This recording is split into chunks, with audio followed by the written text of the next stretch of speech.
Hola a todos, soy la profe Cata. Espero que estén todos muy bien desde sus casas. Desde ahora vamos a comenzar a explicar las guías que enviamos. Voy a partir primero con la guía 1 y 2 haciendo un repaso para poder retomar la guía 3, que es la que corresponde a esta semana. Entonces comenzamos con los números decimales. Recordar que los números decimales son aquellos que se escriben de la siguiente forma, donde tenemos una parte entera, una coma y una parte decimal. ¿Ya? Estos decimales se nombran según la posición de sus cifras.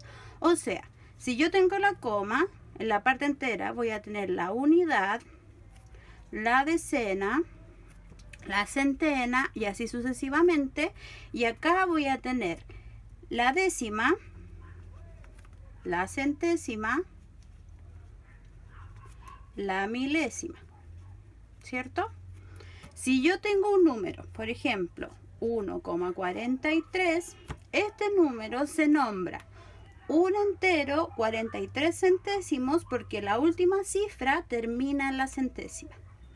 También, por ejemplo, si yo tengo 20,507, este número lo llamo 20 enteros 507 milésimas porque la última cifra es la milésima. ¿Ya? También hay que acordarse que los números decimales se clasifican de dos formas. Puede ser finito o infinito, ¿cierto? Donde finito significa una cantidad determinada de elementos, o sea, 1,23. Este decimal es finito porque tiene dos cifras decimales y ahí termina. Dentro de los infinitos hay tres tipos que son el periódico, ¿cierto?, el semiperiódico y el no periódico. ¿Cuál es la característica de que sean infinitos? Que sus cifras, valga la redundancia, son infinitas. Entonces, periódico, a continuación de la coma yo voy a tener un periodo o un número que se repite infinitas veces. ¿Qué quiere decir esa rayita sobre el 3? Que ese 3 se está repitiendo infinitas veces. Semiperiódico quiere decir que a continuación de la coma yo siempre voy a tener un número antes del periodo que se va a llamar anteperiodo. Entonces tenemos la cifra entera, el anteperiodo que está entre la coma y el periodo que es el número que se repite. Y los decimales no periódicos, que son aquellos que no siguen ninguna regularidad por mucho que se prolonguen en el infinito. Por lo tanto, por ejemplo, el número pi, ¿cierto?, que es un número que nosotros ya conocemos. No sigue ninguna regularidad. Además, hay que recordar que los números decimales provienen de las fracciones. Entonces, por ejemplo, si yo tengo 2/5, esa fracción la puedo transformar a decimal. ¿De qué forma? Siempre va a consistir en dividir el numerador con el denominador, porque recuerden que al final una fracción es similar a una división. Entonces yo digo 2 dividido en 5 y realizo la división. 5 en el 2, 0 veces, agrego un 0, 5 en el 20, como agregué un 0, agrego una coma, 5 en el 20, 4 veces, 4 por 5, 20, por lo tanto me sobran 0. El decimal equivalente a 2/5 es 0,4. Entonces, cada vez que yo tenga una fracción, la puedo transformar a decimal con la división. Si usted tiene complicaciones con la división, recordar que puede practicar divisiones. ¿Ya? Eso sería todo lo que vimos en la guía 1. Ahora, lo que vimos en la guía 2, que fue comparación de decimales.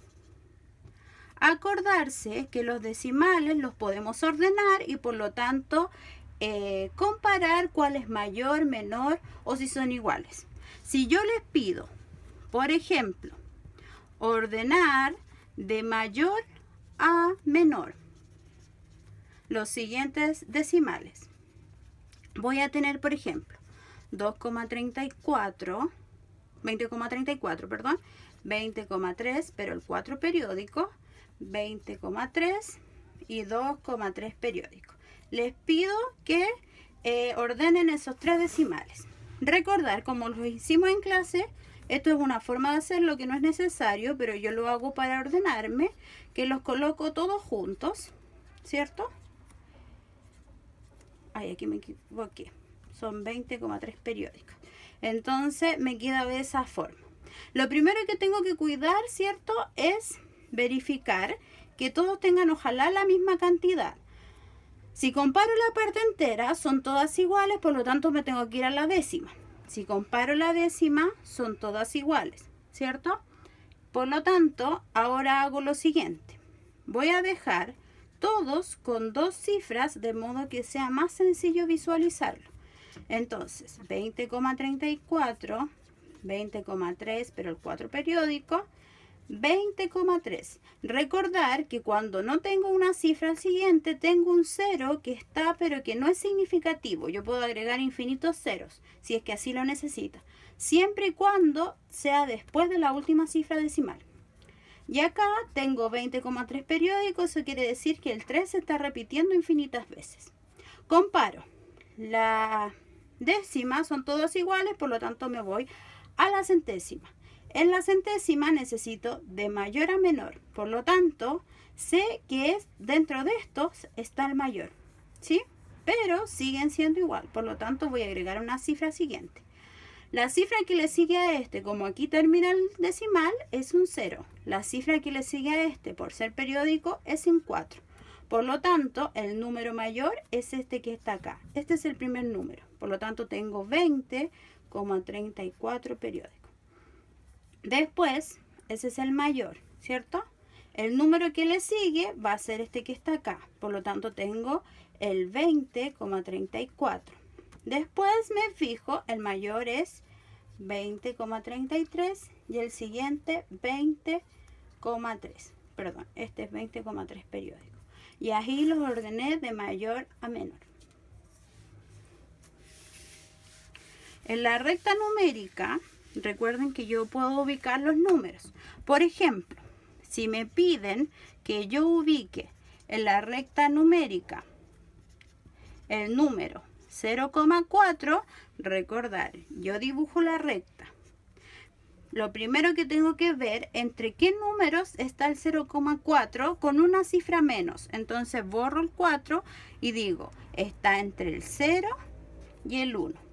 Esto lo divido en 10 partes o 9 rayitas. 3, 4, 5, 6, 7, 8 y 9. Hay que cuidar, ¿cierto?, que sean 10 partes, ¿ya? De eso comienzo y digo 1, 2, 3, 4. 0, este es el 0,0, 0,1, 0,2, 0,3, 0,4. Por lo tanto queda 0,4. Y así ubico los decimales en la recta numérica. Si tengo, por ejemplo, 1,3, no, voy a pensar en otro decimal más alto. 7,25, tengo que pensar con una cifra menos y voy a tener que está ubicado entre el 7,2 o 7,20, ¿cierto?, que es equivalente, y el 7,30, ¿sí? Como no es necesario el 0 porque no es significativo, va a estar entre el 7,2 y el 7,3. Divido 4, 5, 6, 7, 8, 9 en 10 partes, ¿cierto? Y hago los 5 saltos. 1, 2, 3, 4, 5. Y ahí llego. 7,25. Y ahí ubico el decimal. Bueno, esto es el resumen de las primeras 2 guías que fue las que envié. Y ahora vamos con la tercera. Yo aquí tengo la guía, espérenme un poquito, y la idea es que ustedes vayan siguiéndola conmigo. Esta es la guía que yo les envié. Si pueden imprimirla, genial, si no, lo realizan desde su cuaderno. Tenemos adición y sustracción de números decimales finitos. Lo que hay que tener en claro en el primer ejemplo es que para sumar y restar yo debo alinear los números. Por ejemplo, voy a anotar aquí adición y sustracción. Recuerden que estos son los nombres de las operaciones, ¿ya? Y que es la suma y la resta son los nombres de los resultados. Entonces, si a mí me piden sumar 1,23 con 7,14, lo que yo tengo que hacer es alinear las comas. 1,23, ¿cierto? Ubico la coma, 7,14. O sea, alineo la coma con la coma, la parte entera con la parte entera, la décima con la décima, la centésima con la centésima y sumo de forma corriente. 3 más 4, 7. 2 más 1, 3. Y 1 más 7, 8. Y ahí tengo la respuesta de mi suma. Si quiero restar, también lo tengo que ver como de la misma forma. 7,14 y 5,41. Entonces yo digo 7,14 lo alineo 5,41 y realizo la resta de forma normal. 4 menos 1, 3. 1 menos 4, no puedo hacerlo, por lo tanto le voy a pedir al de al lado con reserva, ¿cierto? Y este queda en un 11. 4 y 11 son 7, ¿cierto? Coloco la coma porque sigue la coma y 6 menos 5, 1. Por lo tanto el resultado es 1,73. En el caso de, por ejemplo, que va una observación ahí en la guía. Si yo coloco 6,8 menos 3,53, ¿cierto? No tengo la misma cantidad de cifras decimales, por lo tanto, posiciono mis valores, ¿cierto?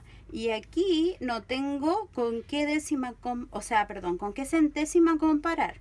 ¿Qué es lo que puedo hacer? Recuerden que aquí va un 0, ¿cierto? O puedo agregar todos los ceros que yo necesite. Entonces tengo 0 menos 3 no puedo, por lo tanto hago la reserva, coloco, me queda 10. 10 menos 3, perdón, 7. 7 menos 5, 2. Y 6 menos 3, 3. Este proceso de agregar ceros sí o sí lo tengo que hacer en la resta. En el caso de la suma no es necesario, ¿ya? Así que eso sería la explicación de esta semana. Recuerden que cualquier duda me pueden escribir. Que estén muy bien.